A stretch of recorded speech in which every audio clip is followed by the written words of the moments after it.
Hello दोस्तों, my self is Praful Prince और इस लेक्चर में हम लोग पढ़ने जा रहे हैं execution context and call stack. हम लोग देखेंगे कि जावा स्क्रिप्ट में जब हम लोग कोड लिखते हैं तो वो जावा स्क्रिप्ट कैसे रन करता है और कैसे कंपाइल करता है चीज़ों को। तो फर्स्ट टॉपिक है execution context.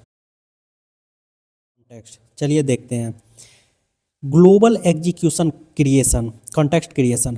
When the JavaScript program starts, the engine creates a global execution context. जब जावा स्क्रिप्ट हम लिखते हैं तो उसका प्रोग्राम जब स्टार्ट होता है तो जावा स्क्रिप्ट इंजन है वो एक ग्लोबल एग्जीक्यूशन कॉन्टेक्स्ट क्रिएट करता है और ये दो फेज में क्रिएट होता है। फर्स्ट फेज में मेमोरी क्रिएशन फेज होता है जिसको होस्टिंग फेज भी बोलते हैं, और सेकेंड फेज जो होता है वो होता है code execution phase. Memory creation phase में क्या होता है? Engine scans the entire code and allocates memory.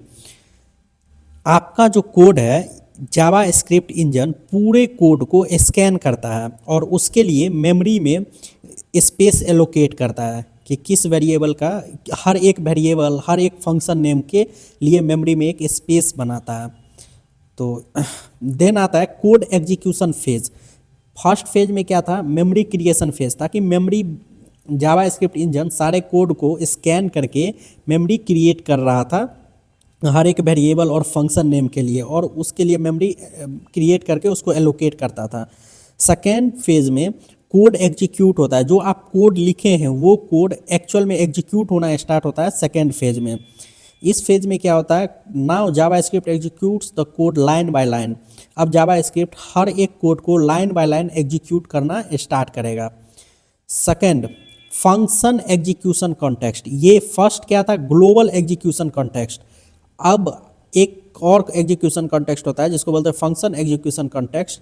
जब भी फंक्शन आप कॉल कीजिएगा तो उसके लिए एक अलग से कॉन्टेक्स्ट बनता है, एग्जीक्यूशन कॉन्टेक्स्ट बनता है। ये भी दो फेज में क्रिएट होता है, एक मेमोरी क्रिएशन फेज और सेकेंड कोड एग्जीक्यूशन फेज।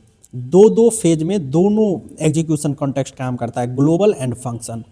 तो देखिए, जैसे हमारे पास ये एक एग्जांपल है where n इक्वल टू 2। एक मेरे पास फंक्शन है स्क्वायर नेम का जिसमें एक पैरामीटर एक्सेप्ट करता है ये फंक्शन नम नाम का। ये एक आंसर बनाया है वेरिएबल, और जो भी पैरामीटर या इनपुट आ रहा है उसको स्क्वायर करके रिटर्न कर दे रहा है आंसर। हम यहाँ पे एक वेरिएबल बनाए, उस फंक्शन को कॉल करके उस वेरिएबल में उसका आंसर स्टोर कर लिए हैं। तो चलिए इसको देखते हैं काम कैसे करता है। ये हमारा हो गया कोड एग्जीक्यूशन कॉन्टेक्स्ट। दो फेज में होता है, मेमोरी एंड कोड। अब देखते हैं हमारे पास ये हो गया code where n equal to 2 function square, फिर वेरिएबल जो उस स्क्वायर फंक्शन को कॉल करके आंसर को कीप कर रहा है। ठीक है, चलिए देखते हैं। जब where n, अब क्या होगा? फर्स्ट स्टेप क्या था कोड एग्जीक्यूशन कॉन्टेक्स्ट का? ग्लोबल एग्जीक्यूशन कॉन्टेक्स्ट क्रिएट होता है, और ग्लोबल एग्जीक्यूशन कॉन्टेक्स्ट में क्या होता है? जावा स्क्रिप्ट हर एक लाइन के कोड को ऊपर से स्कैन करता है। तो देखिए where n इक्वल टू 2 लिखा हुआ है तो जावा स्क्रिप्ट n वेरिएबल को कीप कर लेगा और उसमें अनडिफाइंड वैल्यू दे देगा। अब क्या किया है जावा स्क्रिप्ट? मेमोरी में n नाम का वेरिएबल में अनडिफाइंड वैल्यू स्टोर कर चुका है। देन स्क्वायर नाम का फंक्शन क्या है? स्क्वायर है। फंक्शन नेम क्या है? स्क्वायर है। तो जावा स्क्रिप्ट इस पूरे फंक्शन के कोड को एक मेमोरी में एलोकेट कर देगा। देन स्क्वायर 1 नाम का वेरिएबल है। अब एक वेरिएबल है तो इसमें अनडिफाइंड आ जाएगा। देखिए वेरिएबल जब भी आएगा तो ड्यूरिंग ग्लोबल एग्जीक्यूशन कॉन्टेक्स्ट में फेज 1 जो होता है मेमोरी का, उसमें क्या करते हैं? हर एक वेरिएबल में अनडिफाइंड डालते हैं, और जो भी फंक्शन होता है, क्योंकि फंक्शन का भी एक एग्जीक्यूशन कॉन्टेक्स्ट होता है, इसीलिए जो भी फंक्शन होता है उसका सारा कोड एज इट इज़ वहाँ पे रखा जाता है। जैसे स्क्वायर 2 वेरिएबल है उसमें भी अनडिफाइंड आ जाएगा। ठीक है, ये फेज 1 हो गया। सारे कोड को JavaScript line by line scan कर लिया। अब सेकेंड फेज स्टार्ट होगा जिसमें कोड एग्जीक्यूशन कॉन्टेक्स्ट चलेगा। अब देखिए क्या होगा। फर्स्ट लाइन क्या है? where n equal to 2। तो अब n का वैल्यू 2 हो जाएगा। पहले जावा स्क्रिप्ट स्कैन करके वेरिएबल को उसमें अनडिफाइंड रखा हुआ था, बट जब कोड एग्जीक्यूशन कॉन्टेक्स्ट चलेगा तो जो वैल्यू होगा एक्चुअल में उस कोड में वो वहाँ पे पुट कर दिया जाएगा n equal to 2। Then function आएगा, फंक्शन चलेगा नहीं तो हम उसको स्किप करेंगे। देन आएगा स्क्वायर वन नाम का वेरिएबल, इसमें भी अनडिफाइंड रखा हुआ है, पर ये स्क्वायर वन नाम का वेरिएबल कर क्या रहा है, एक फंक्शन कॉल कर रहा है स्क्वायर, तो इसके लिए एक फंक्शन एग्जीक्यूशन कॉन्टेक्स्ट चलेगा इस फंक्शन कॉल के लिए। और फंक्शन एग्जीक्यूशन कॉन्टेक्स्ट में भी दो फेज में काम चलेगा। पहले मेमोरी फेज जो होगा उसमें हर एक वेरिएबल, फंक्शन के अंदर के हर एक वेरिएबल को जावास्क्रिप्ट स्कैन करेगा, इसके पास क्या क्या वेरिएबल है, नम है, आंसर है, तो नम को पहले अनडिफाइंड कर देगा, फिर आंसर है उसको भी अनडिफाइंड कर देगा, ठीक है।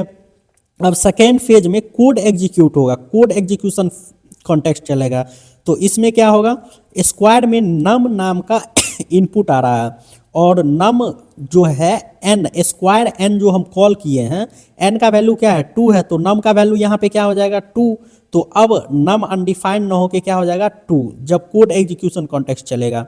देन नम इंटू नम कर देंगे, अब नम इंटू नम आंसर है, तो आंसर क्या हो जाएगा num into num, 2 into 2 that is 4, और 4 कहाँ चले जाएगा, आंसर में चले जाएगा। तो ये पूरा एक फंक्शन एग्जीक्यूशन कॉन्टेक्स्ट बन गया। अब ये आंसर उस वेरिएबल में जाएगा जहाँ पे फंक्शन कॉल हुआ था, स्क्वायर वन वेरिएबल ही न रख रहा है स्क्वायर फंक्शन कॉल को, कॉल के आंसर को तो उसमें चले गया, ठीक है। अब जैसे ही इस फंक्शन कॉल का काम खत्म होगा, वो जो एग्जीक्यूशन कॉन्टेक्स्ट था, फंक्शनल एग्जीक्यूशन कॉन्टेक्स्ट, वो पॉप आउट हो जाएगा, मीन्स खत्म हो जाएगा मेमोरी से। अब मेमोरी में ये फंक्शन एग्जीक्यूशन कॉन्टेक्स्ट नहीं रहेगा। देन स्क्वायर 2 के लिए आएगा कोड, स्क्वायर 2 में भी फंक्शन कॉल है, तो then again function execution context चलेगा, अगेन दो फेज में चलेगा, मेमोरी एंड कोड में। पहले पूरा स्कैन होगा, नम अनडिफाइंड होगा, आंसर अनडिफाइंड होगा, जो भी वेरिएबल है फंक्शन के अंदर में, ठीक है। देन कोड चलना स्टार्ट होगा, नम का वैल्यू क्या है 4, देखिए स्क्वायर ऑफ 4 कॉल कर रहे हैं, तो नम का वैल्यू क्या हो जाएगा इस बार 4 हो जाएगा। देन आंसर क्या होगा आंसर वेरिएबल है, अभी अनडिफाइंड है, तो आंसर होगा क्या, नम इंटू नम, यानी कि 4 इंटू 4 कितना हो जाएगा 16 हो जाएगा। तो ये 16 कहाँ चले जाएगा, आंसर में।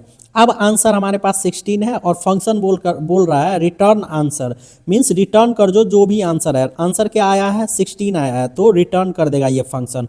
ये फंक्शन वेरिएबल को रिटर्न कर दिया 16 आंसर, जैसे ही फंक्शन रिटर्न कर दिया, फंक्शन एग्जीक्यूशन खत्म हो चुका है, अब ये मेमोरी से पॉप आउट हो जाएगा ये फंक्शन एग्जीक्यूशन कॉन्टेक्स्ट। तो इस तरीके से आपका कोड जावास्क्रिप्ट रन कर रहा होता है। ये क्यों इम्पोर्टेंट है, ये इम्पोर्टेंट इसलिए है क्योंकि होस्टिंग आप पढ़िएगा, क्लोजर पढ़िएगा, ये सब स्टूडेंट जनरली सोचते हैं कि ये एक्सेप्शन में आता है या कुछ रट लो ऊपर के चीज़ होस्टेड में आ जाता है, ऐसा नहीं होता। इस सब के पीछे एक लॉजिक होता है, इसको समझने से आपका जावास्क्रिप्ट का फंडामेंटल स्ट्रांग होगा, आपको समझ में आएगा कोड कैसे रन करता है। तो चलिए अब हम लोग पढ़ते हैं कॉल स्टैक। कॉल स्टैक क्या होता है, स्टैक एक डेटा स्ट्रक्चर है जो आप C++ जावा में डीएसए करते वक्त अक्सर पढ़े होंगे, बट नहीं पढ़े हैं तो भी कोई दिक्कत नहीं है।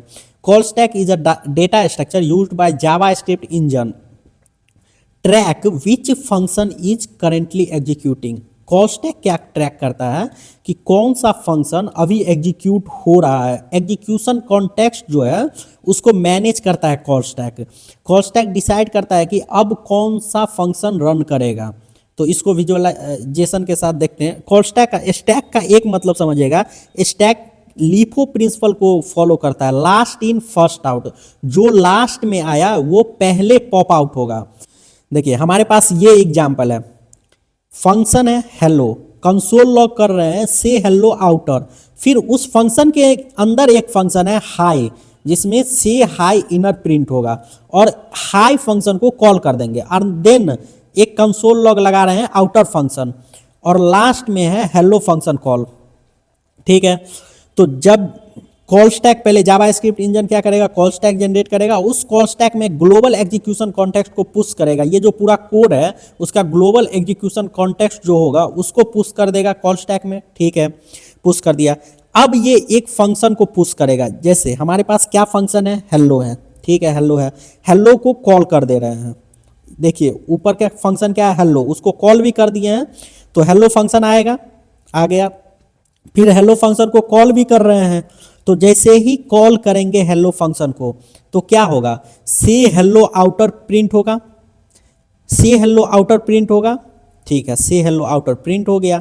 अब हमारे पास एक और फंक्शन है इसके अंदर हाई, तो हाई फंक्शन आया, वो भी कॉल स्टैक में आ जाएगा, ठीक है, कॉल स्टैक में आ गया। हेलो क्यों नहीं कॉल स्टैक से बाहर गया, क्योंकि हेलो अभी तक हेलो फंक्शन जो है वो कंप्लीट नहीं हुआ है, कंप्लीट नहीं हुआ है। तो अब देखिए हाई आया, ठीक है, हाई को जब कॉल करेंगे तो क्या आएगा, से हाई इनर, से हाई इनर हुआ और हाई पॉप्ड आउट हो जाएगा। अब ये फंक्शन कॉल हो चुका है पूरा, ये फंक्शन हाई कंप्लीट हो चुका है, तो वो पॉप्ड आउट हो जाएगा। देखिए हाई लास्ट में आया था लेकिन पहले निकला, तो यही होता है स्टैक। और देन उसके बाद जब फंक्शन चले जाएगा तो नीचे क्या कोड है, कंसोल लॉग आउटर फंक्शन, तो अब आउटर फंक्शन प्रिंट होगा। और जैसे ही आउटर फंक्शन प्रिंट होगा हेलो फंक्शन का भी काम खत्म हो चुका है, तो हेलो फंक्शन पॉप्ड आउट हो जाएगा कॉल स्टैक से। और हेलो फंक्शन पॉप्ड आउट हो गया, अब आगे कोई कोड नहीं है, तो ग्लोबल एग्जीक्यूशन कॉन्टेक्स्ट जो था वो भी पॉप्ड आउट हो जाएगा कॉल स्टैक से। तो इसमें आपको क्लियर व्यू मिला होगा क्यों बोल रहे थे स्टैक फॉलो करता है लास्ट इन फर्स्ट आउट, जो फंक्शन लास्ट में आता है वही पहले जाता है। दो बहुत ही इंपॉर्टेंट कॉन्सेप्ट है ये, execution context and call stack, ये बहुत ही इंपॉर्टेंट टॉपिक है। तो चलिए मिलते हैं नेक्स्ट लेक्चर में।